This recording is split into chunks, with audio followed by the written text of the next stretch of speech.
anak-anakku sekalian, suatu ketika ada orang kaya yang baru pindah ke satu kota.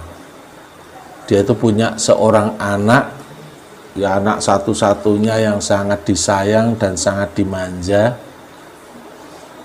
Tapi ya itu tadi, karena saking sayangnya, orang tuanya akhirnya terlalu memanjakan anaknya.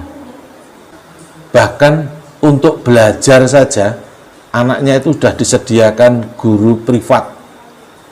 Nah, jadi kalau ngerjakan PR itu mesti nilainya bagus karena yang ngerjakan guru privatnya. Nah, tapi pas ulangan di sekolah, nilainya anak itu mesti jelek.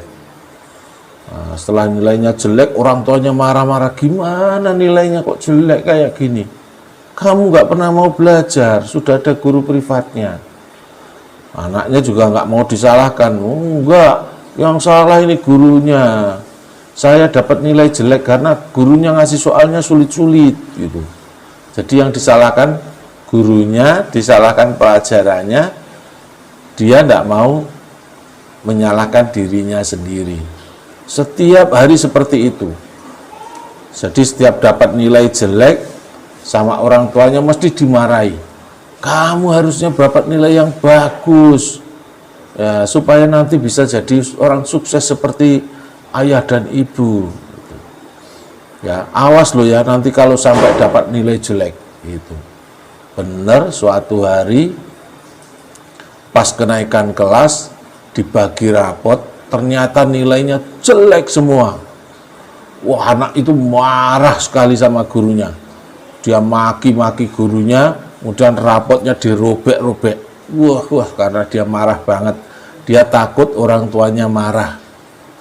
Setelah robek-robek rapotnya, dia keluar dari kelas, kemudian bingung. Aduh, aku harus gimana ini? Kalau pulang nanti bisa dimarahi sama bapak ibu. Akhirnya, wah, kalau gitu aku kabur aja lah. Gitu. Anak tadi kabur. Jadi kabur, padahal itu kota yang dia baru saja datang ke situ, dia nggak kenal nggak tahu arah kemana, harus pulang kemana, akan pergi kemana. Namanya juga kabur, dia nggak punya tujuan. Akhirnya dia terlunta-lunta di jalan seharian.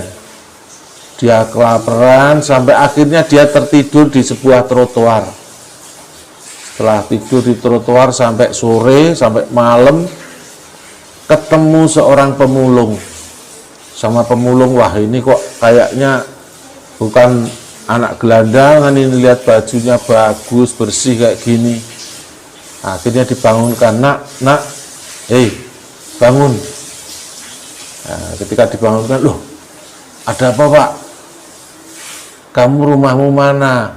Ayo aku antar pulang. Oh nggak mau pak, nggak mau. Kenapa? Aku takut sama bapak ibuku karena nilaiku jelek. Dia cerita nilainya jelek. Lah terus kamu tiap hari belajar nggak? Sebenarnya sih ada guru privat di rumah itu, tapi aku males belajarnya. Oh, lah terus ini tadi udah makan belum? Belum pak. Ya udah ayo tak belikan makan. Dibelikan makan, dia makan lahap. Kemudian terus kamu habis ini mau kemana nak? Aku juga nggak tahu, aku bingung pak. Gimana kalau aku antar pulang? Jangan, aku takut. Nanti dimarahi orang tuaku. Ya udah kalau gitu, kamu ikut aku aja pulang ke rumah.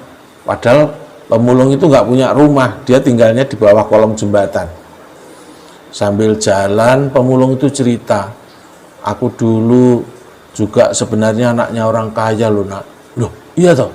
Iya, aku itu disuruh belajar nggak mau, disuruh sekolah ya males-malesan. Nah, akhirnya ketika orang tua aku sudah tua meninggal, hartanya aku nggak bisa ngurus dan akhirnya semuanya habis sampai akhirnya aku harus jadi pemulung seperti sekarang. Makanya kamu harusnya kamu belajar nak, sayang kalau nggak belajar. Tapi aku males, pelajaran itu nggak ada yang menarik, semuanya membosankan. Ya memang mau berhasil itu jalannya memang sulit. Nah, lah bapak sendiri, iya itu kesalahanku dulu, aku sudah terlanjur tua, nggak bisa memperbaiki lagi. Sekarang aku ya satu-satunya harapanku tinggal anakku. Aku ingin anakku nasibnya tidak seperti aku. Akhirnya diajak pulang, udah pulang di rumahku aja. Kebetulan anakku juga seumuran kamu.